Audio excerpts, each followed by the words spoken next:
So, guess where I am? Ah, Paris. There's something magical about wandering a city completely on your own timeline. No compromises, no rushing past things that catch your eye. It's so funny that I just happened to walk into this place. Clearly, my high school French classes prepared me for this very moment. Merci beaucoup. Bonne journée. But I haven't even told you what I'm doing in Paris in France. And I shall. Just you wait. Okay, Sacré-Cœur in Montmartre is about another hour's walk. A decision I will come to regret. I actually wonder what my step count is going to be at the end of this day. I mean, it's not bad.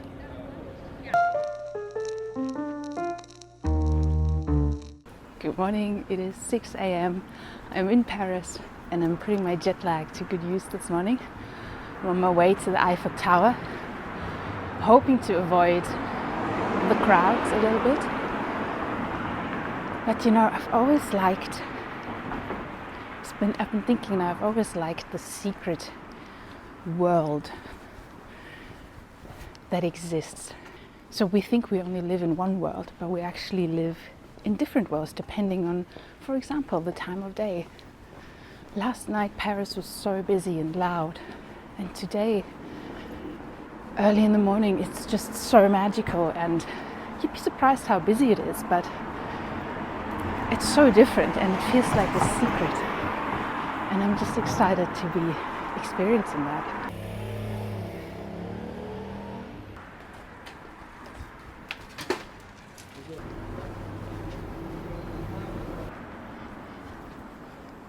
It's like this weird mix of people you don't normally get. You still have the party goers who are now making their match for the night or they're on their way home. You have people setting up shop, presenting their vegetables and restocking. You have cleaners on their way to work. You have tourists who are catching the early Ryanair flight. And every once in a while you walk past a shop and it smells like you walk past a bakery and it smells like fresh croissants, and I'm just in the middle of it.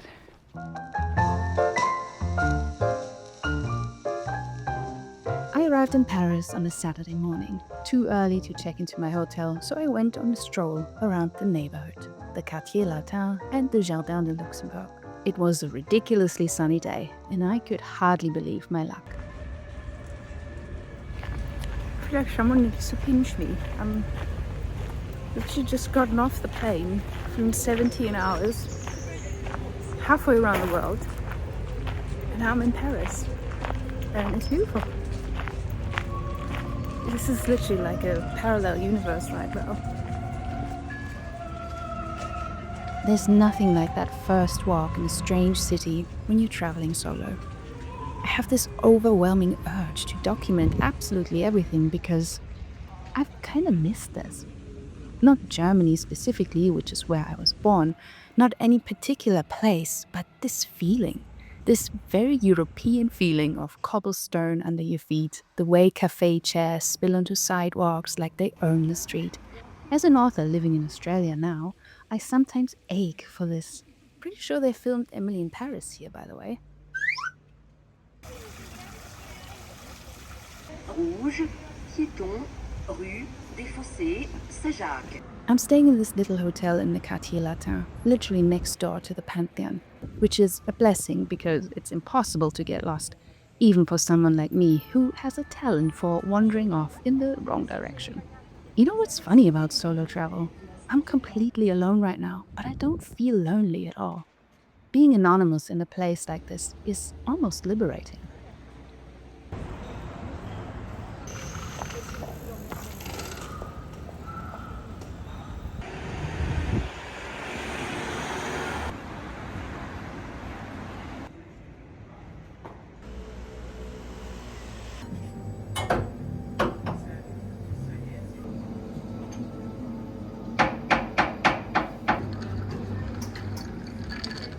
After my room is ready for me, I hop into the shower, have a little power nap, and then I'm off to grab some dinner to eat by the Seine.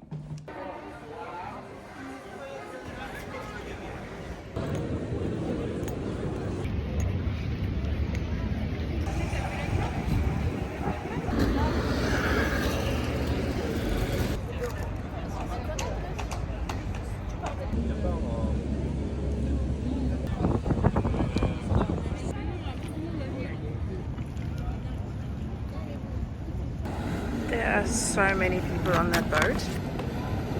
Jesus.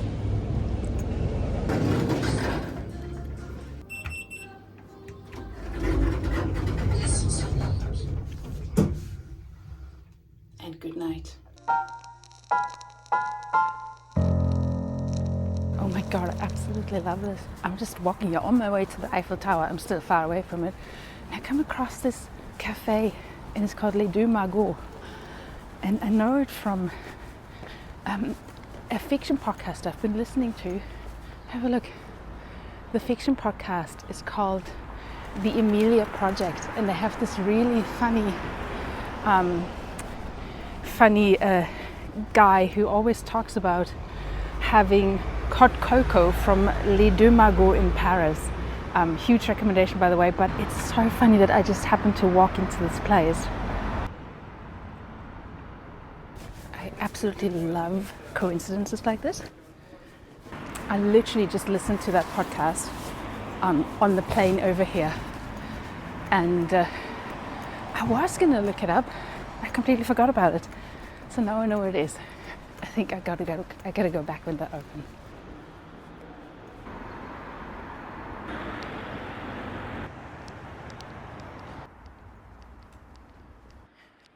So why is she walking for an hour at 6 a.m. in the morning? You might ask now, and that is a fair question. Why is she not taking the metro train? And the answer is, I don't like underground trains. I avoid them like the plague. When I still lived in Berlin, whenever I could, I would allow for enough time so that I could walk everywhere. Even if it was like a 2-hour walk, I would just leave early. Obviously that wasn't always possible. If I have an appointment and stuff, I would take the train. But so, as a tourist in a city, it is of the utmost importance to me that I have time at my disposal. I just want to wander about, get lost, and see the city. Like Elizabeth Bennet once said, Very fond of walking. Look what I just found. That still looks pretty far away though.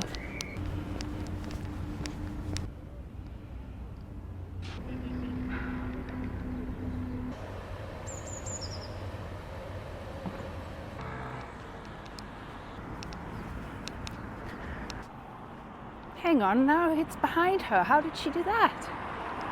I'm actually crossing the Seine right now. I want to get to a lovely lookout spot from where you can get the perfect shot of the old Eiffel Tower. I'm also a 38-year-old woman filming myself with a selfie stick in public. I should probably say I'm not going to go up the Eiffel Tower. I hope that is not a disappointment now. I've done that years ago. I feel like I'd rather look at it than be on top of it, because when I'm on top of it, I can't see it. If that makes sense. Oh my god, look at that reflection. Ooh. It just gets prettier and prettier. Can I get that up? I gotta do a shot like this. Now that ugly pole is in the way. I mean, am I right? I'm getting a million different angles of this. Oh, that was beautiful with the bird. Did you see that?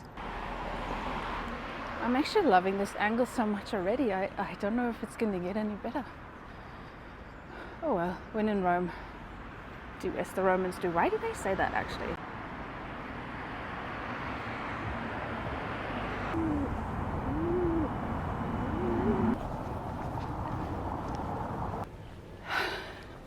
This better be worth it.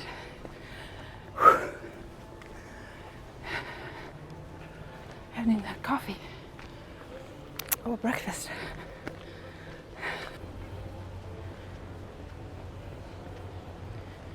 Oh wow, yeah, there's basically no one here.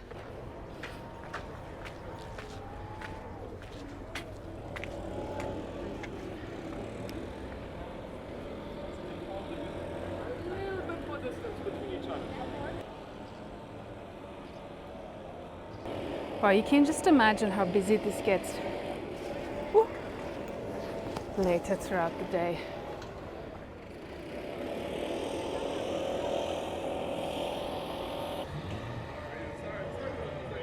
I mean, it's not bad.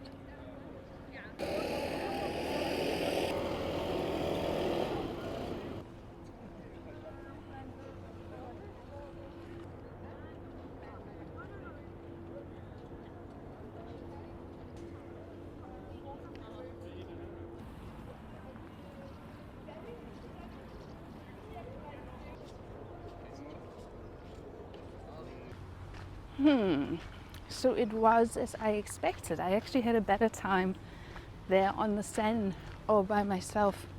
I also feel like the light was better. The light was shining nicer on the actual tower, so I got a better shot there. I guess it's also just hard to ignore the absurdity of it all. Everybody just standing there getting the same shot. You know, there's all the garbage lying around. I guess I'm always trying to capture the realness of a moment, and I think the most real thing I saw there was this guy literally with a leaf blower blowing away the trash and then taking a break and smoking a cigarette. That felt very real and very Parisian to me. Or the lady who was battling with her love balloons. You know, that was nice. So I'm definitely still glad I came. And if you want to go there, definitely go early in the morning. You only get the serious photographers then, and you get a better light and overall better experience, I guess. But now I am starving, so I'm just gonna get off this hill somehow and make my way to breakfast.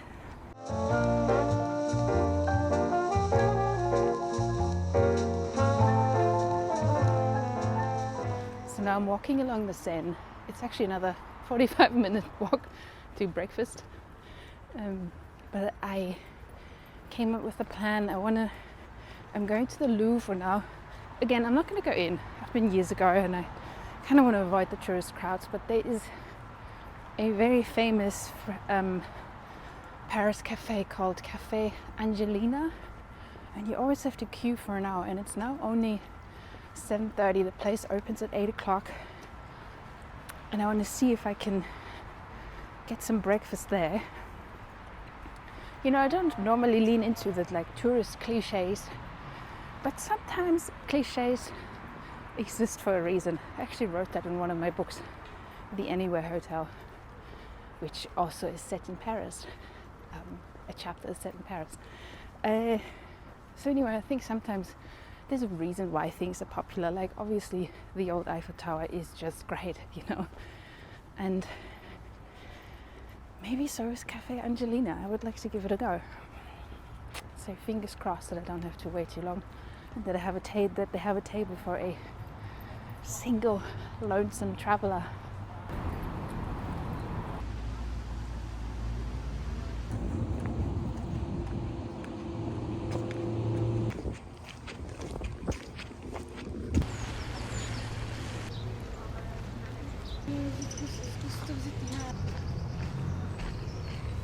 Weird.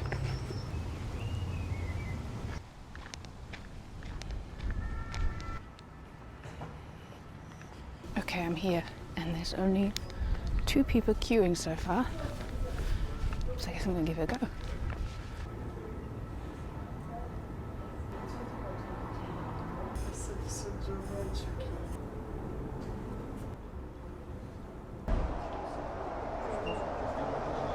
Bonjour. Prends le Parisian breakfast avec le café noir. Merci beaucoup. Et le croissant. Oui, il y a juste le jus à choisir. Ce sera tout? Merci. Merci beaucoup. Merci.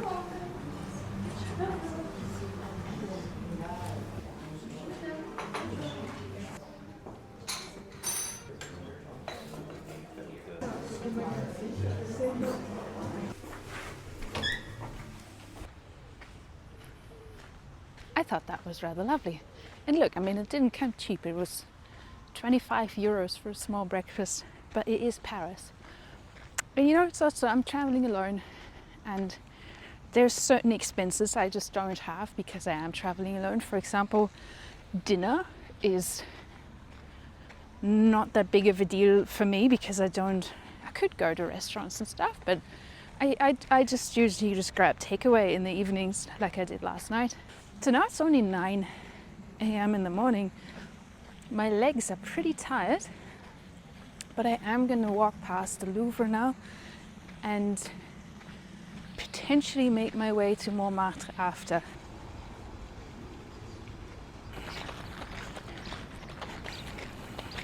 Also, just a note, I'm so amused at my school French, my high school French, which is practically non-existent, and I'm like so shy to speak, but I always try. I've also noticed that the waiters where I have tried to order in French, they would speak English with like other tourists, but it's not like they're gonna then humor me when they see I'm struggling and then sort of just be like, oh yeah, let's just talk in English. They will, when they see I'm making an effort, they will do the whole thing in French. It felt like maybe they appreciate me trying. I don't know, it's probably just in my head.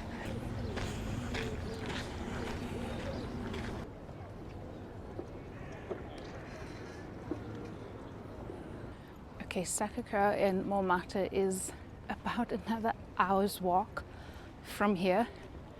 And I know what you're thinking. You think I'm going to chicken out, but I won't. I'm going to go, even though my legs are really tight. And it is then going to be an hour's walk there, so it's going to be 2 hours back to my hotel. But it is only 9 o'clock in the morning. What else am I going to do, right? I'm just going to walk slowly. If I need to take a break or have another beverage in a cafe somewhere, so be it. Look at me, selfie sticking out in public. Not a problem. No one cares. That's what I've started to realize. No one cares. Everyone's got their phone out. Everyone's doing these ridiculous things. We are just a ridiculous species.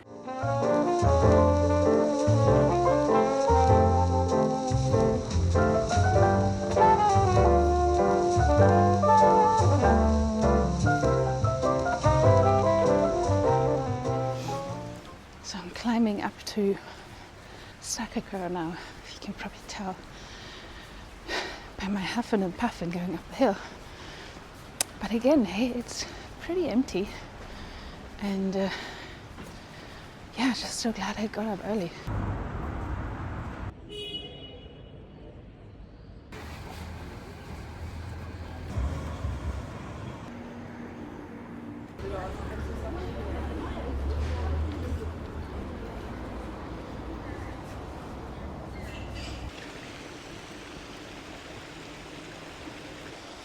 So this is where we work off the croissant we had for breakfast. I actually wonder what my step count is going to be at the end of this day. Drop me a comment down below if you think it's going to be over or under 25,000 steps. I'll tell you at the end.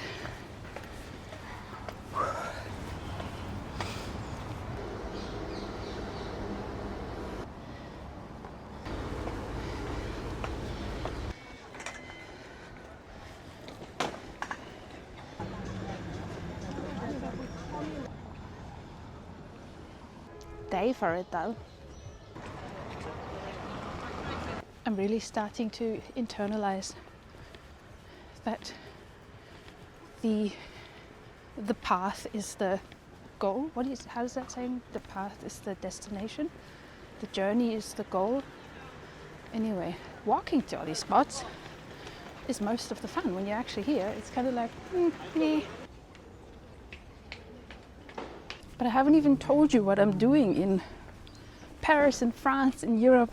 So for those of you who are new here, I'm a fantasy author. I write books, and my newest release is a witchy fantasy trilogy that's set all over the world.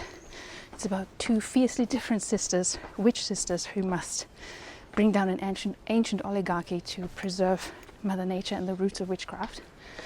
And so I'm currently writing the second book in the trilogy. And for that, I'm doing a bit of research.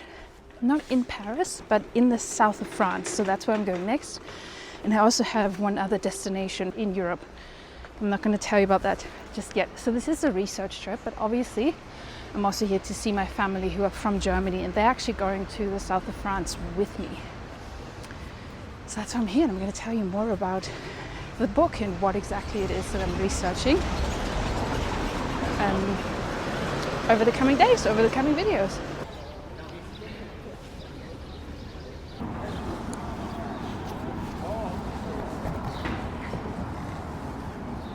So while I was walking, I was thinking a little more about that podcast I was telling you about, the Amelia Project. And so that podcast is about a secret agency that helps its clients to fake their own death and disappear and start over in a new life of their choosing. So every episode is 20 minutes long, and they always have a different client coming who for one reason or another needs to leave their old life behind and start a new one and fake their own death. So it's hilarious, it's super fun. So in the last episode, they asked the listeners, what would you do if you had to fake your own death and start over a new life? Because the clients get to choose their new life that they want to live. And as I was walking here, I thought, oh my goodness, it would be such a hard choice, don't you think? Like, where would you start over? Maybe in Paris. Maybe you'd get a beautiful rooftop apartment in Paris and you start over here. Or I could see myself starting over in Edinburgh or in the Scottish Highlands. I could disappear to a tiny village called Gedibe in Botswana in the Okavango Delta. Far off grid, just living in amongst the elephants. I don't know, what do you think? Leave me a comment down below. If you had to leave your own life behind, fake your own death and start over, where would you start over? So many options, so many choices. It's a fun thought, isn't it? The carousel has started turning and the place is really filling up with tourists now. So I'm gonna get the hell out of here.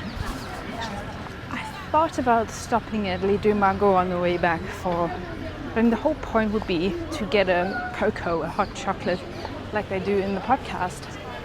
But then it occurred to me that I am lactose intolerant. So I do think this traditional hot chocolate, I just had a look in the menu online and they don't offer the traditional hot chocolate with a vegan milk. And so I think that is sadly off the table for me. I don't want to risk that, having real milk. That'll send me straight home. So I'm gonna go back to the hotel now. It's getting towards lunchtime, getting pretty hot. Light is not so nice for filming.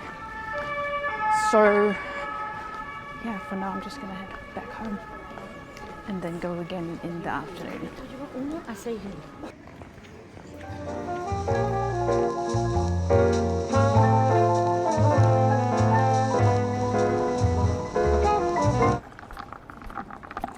It is the afternoon. Bit of matcha. I am pretty shattered. I've got several blisters on my feet, but that won't deter me because I'm in Paris, and tomorrow, actually later in the afternoon, it's going to rain, and so I just want to make the most of my time here. I'm only here for 3 nights.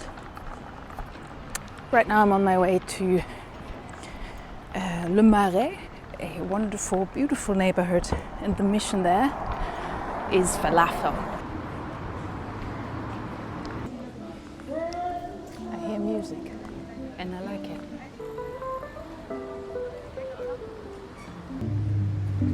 By the window, oh to me, oh where to go. I see your lips.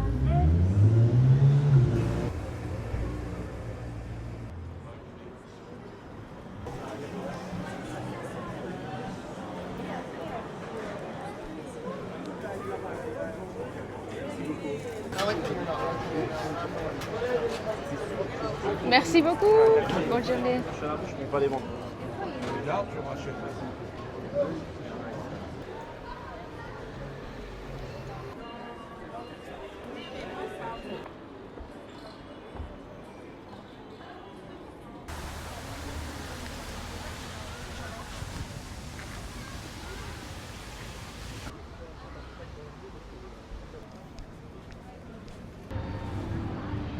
All right, and I think that's me done for the day. I'm actually just hobbling home. I'm taking as many breaks as I can because my feet are completely broken and full of blisters, but that's all right. I've actually decided to turn this into a two-parter because there's just so much to see and do. Tomorrow is a normal work day, it's a Monday, so I'll just be digital nomading, working from a cafe. I also want to check out a couple of bookstores and buy a little special gift for myself. So if you want to come along for that, make sure to subscribe, and then I see you back here for the next video. Oh, the step count. We're currently sitting at 31,000 steps and I'm pushing 25 kilometers of walking in Paris, so I think I've done well for myself. Thank you so much for watching. I'll see you back here in the next video.